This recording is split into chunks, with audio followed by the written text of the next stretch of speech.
Bonjour à toutes et à tous mes amis, aujourd'hui on va préparer une recette turque. C'est des cigares avec les graines de sésame. Les ingrédients pour la recette, alors il me faut cette feuille ça ressemble à pâte phyllo mais pas tout à fait. On le trouve dans les magasins turcs. D'ailleurs on peut le trouver partout. Il me faut des graines de sésame, du sucre glace, du cannelle, d'eau de fleur et d'huile végétale. Voilà tout ce qu'il faut pour préparer notre recette, et on va préparer des cigares avec des graines de sésame. Et il me faut aussi du miel. Et le miel, vous pouvez le préparer vous-même ou vous l'achetez, c'est pareil. مرحبا بكم صحابي وحبايبي. اليوم باش نحضروا رسيت تركيه، رسيت حضروها في الترك. الباط هذه الورقه هذه تشبه ورقه البقلاوه مي با تو تافي كيفها بالضبط، ويستعملوه الورقه هذه يستعملوها للحار وللحلو، ويحضروا بها ميم البقلاوه. الرسيت هذه انا اليوم باش نحضر بها سيجار نتاع جلجلان. رسيت سهله برشا واي واحد ينجم يحضرها. خذيت الجلجلان ورحيته، تاخذوا الجلجلان تصعدوه وترحوه. خذيت زيت مائده وماء ورد، سكر محور وقرفه. والجلجلان هذا هو الجلجلان، ما يعرفش الجلجلان راهو هذا، فما بنات ما يعرفوش الجلجلان، هذا هو الجلجلان. وعندنا العسل تحبوا طيبوه انتم ولا تاخذوه. انا في الحقيقه خذيت العسل حذر وسخنته، عسل حر. نجموا تحضروا العسل في الدار وحدكم اذا كانت نجم. باهي ناخذ الرسيت، نبدو الرسيت نتاعتنا. الرسيت سهله برشا الحقيقه، ما طلبش وقت. الورقه هذه تنجموا تلقوها راهو الاغلبيه في عند الترك موجوده. ورقه بو سبيسيال، هاتو نوريكم. شوفوا مونطر سيت فاي. نجموا الورقه هذه نحضروا بها البقلاوه، نجموا نحضروا بها باستيلا. On peut préparer du pastilla avec ces feuilles. Voilà. Hop. Voilà. Je vous montre comment elle est. Voilà. On peut préparer du pastilla avec. Après, les feuilles de brique aussi, on peut l'utiliser. Elle est très très bien. Et c'est une feuille, on peut l'utiliser pour tout, en fait. Là, je le laisse à côté et on va mélanger tout d'abord les graines de sésame avec de sucre et de cannelle et d'eau de fleur. Il n'y a pas de mesure, ça dépend de la quantité que vous le prenez, ça dépend est-ce que vous aimez qu'elle soit sucrée ou pas sucrée. Moi, j'ai mis pour 500 grammes de graines de sésame, je mets 150 grammes de sucre glace et cannelle. ما تحبوش الحلاوه ما تعملوش حلو برشا، لكن ما تحبوش خلطوا. Pour les gens qui ont des diabètes, ils mettent pas du tout de sucre, que de l'eau de fleur et c'est tout. Après ils ajoutent un peu de miel à la fin, c'est pas une obligation. Là j'ajoute l'eau de fleur et on va mélanger tout ça.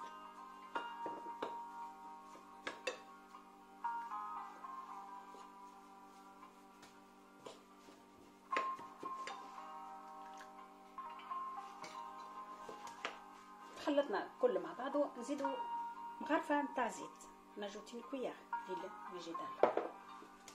لو ميلانج.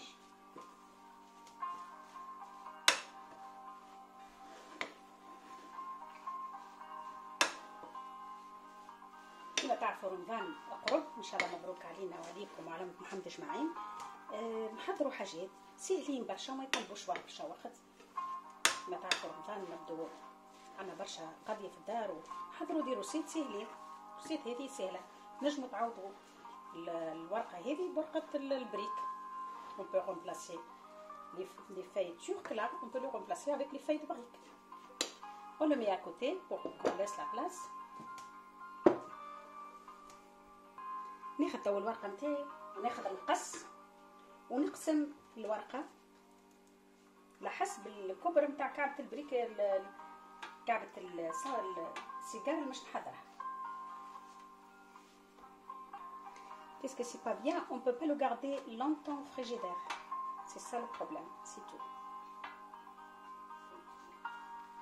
الورقة هذه ما نجموش نخلوها مدة كبيرة في الفريجيدير، مش كيما ورقة ملصوقة ناخذ الزيت نتاعي وندهن الورقه.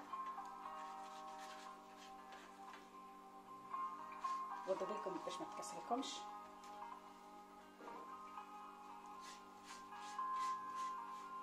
وندهن الورقه نتاعي. هنا اي d'autres je le prépare avant que je commence. نحضرهم قبل ما نبدا الروسيت نتاعي. وماذا بيكم تدهنوها الورقه بالكدا بالكدا. faut bien étaler votre feuille. c'est très important. داير الورقه هذه بالذات انا عندي الروسيت نتاعتها كويزين ماليه، دونك اللي يحب على الروسيت يمشي يشوفها. ورقه نستعملوها خاصه للبريك، نستعملوها للصمصه، نستعملوها لبرشا حاجات. ما تطلبش وقتك بما نجموش نستعملوها برشا في الفريجيدير، خلوها مده كبيره، ولكن الورقه هذه تحسن برشا وتجي الروسيت نتاعتها بنينه برشا. فو يستعملها واحد في ساعتها. باهي نحطوا الاوراق هذوما اكوتي ونبدو نحضروا السيجاره نتاعنا. ناخذ توا الورقه، ناخذ الحشوه نتاعي،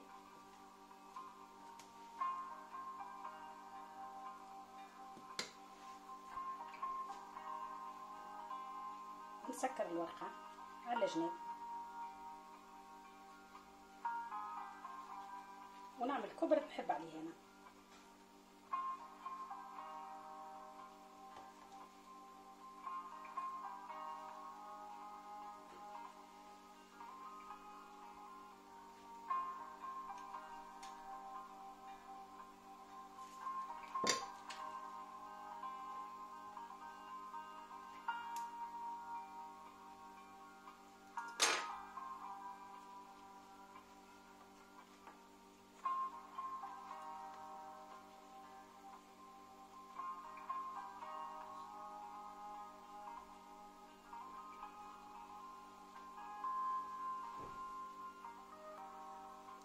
نجموا زاده تحضروا بالطريقه هذه من غير ما تسكروا على جناب، خاطر هي الورقه صعيبه شويه كمان، تجيكم بنينه مي صعيبه.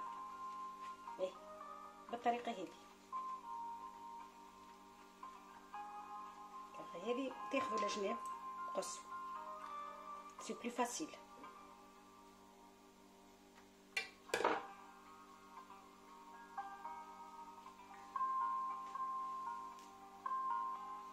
يظهر لي بالطريقه هذه اسهل لكم وخير. كبروا الكعبه شويه واسهل وخير، والكعبه ما تكسرلكمش خاطر ماهوش ساهل برشا باش تثنوها، باش تجيكم مرطوبه بالمقص، تجيكم كعبه السيجار نتاعكم يجيكم يتقرمش.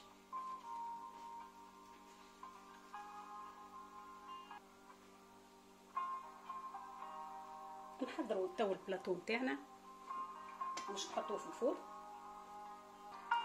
Voilà maintenant mon plateau et je le mets au four pendant 15 minutes à peu près, juste pour le faire dorer, juste باش نحمروه الورقه وكهو باش تجيب لنا ما تاخذش وقت كبير كيما ورقه المرسوقه بالضبط. في رمضان كيما تعرفوا نحبوا ديما حاجه حلوه في السهريه، هكا جي سدوا بس حن وكهو باش نشربوا بيه قهوه وكهو. نزيد ندهن البلاطو نتاعي بشويه زيت. جيت طالع avec un peu d'huile avec mon pinceau، وراهم بعد الزيت هذا الكل يتنحى. ما تخافوش مع الرجال، ما يخافوش، بعد تهزوا الكعبه يبقى الزيت في البلاطو. تشحروا الكعبه نتاعتكم وتجيكم تحفونه ومزيانه برشا في الصحن. تو تشوفوا بعد. حطوها تو في الفرن. Je le mets au four pendant 15 minutes à peu près. نحضر تو العسل نتاعي، نحط بشويه، ما نحطش الكميه الكل حضرتها. نحط شويه ماء زهر، un peu d'eau de fleur, pas beaucoup.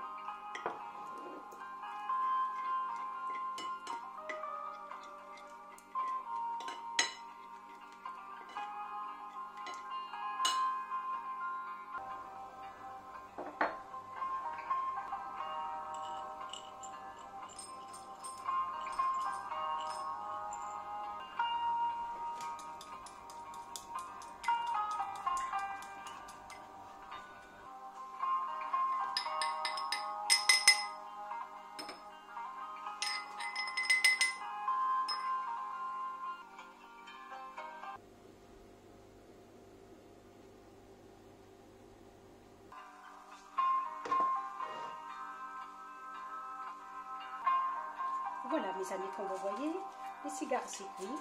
On va prendre une assiette.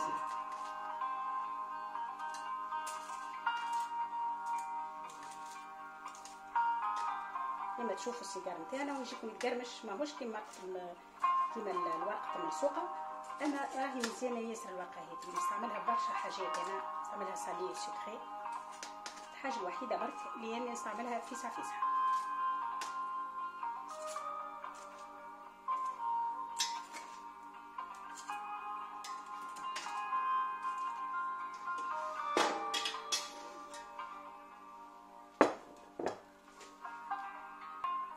On va passer au miel maintenant. توا نتعدو 3 شهور نتاع السيجار نتاعنا. شحروا بالعسل. إذا كان عندكم عسل حر فيه برشا، خاصة في رمضان تستعملوا عسل حر خير. إذا كان ما ثماش طيبوا العسل في الدار. تساعدوا عليها بشوية خاطر تتكسر. ما تخلوهاش ياسر في العسل باش ما تتوليش طريه.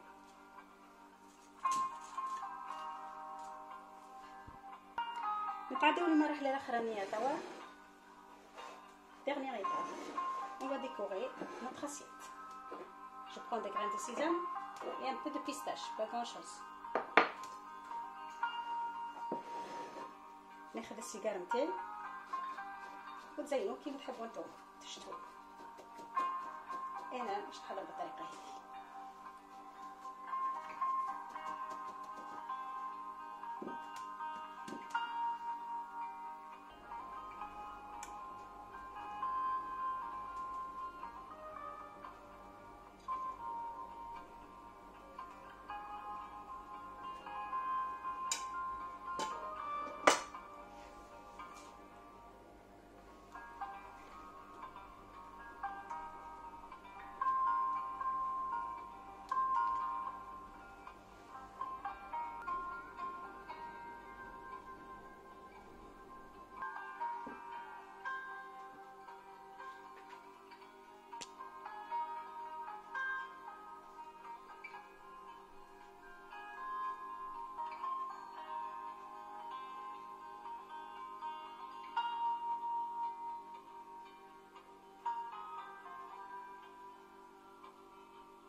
Voilà mes amis, comme vous voyez, notre assiette de cigares elle est prête.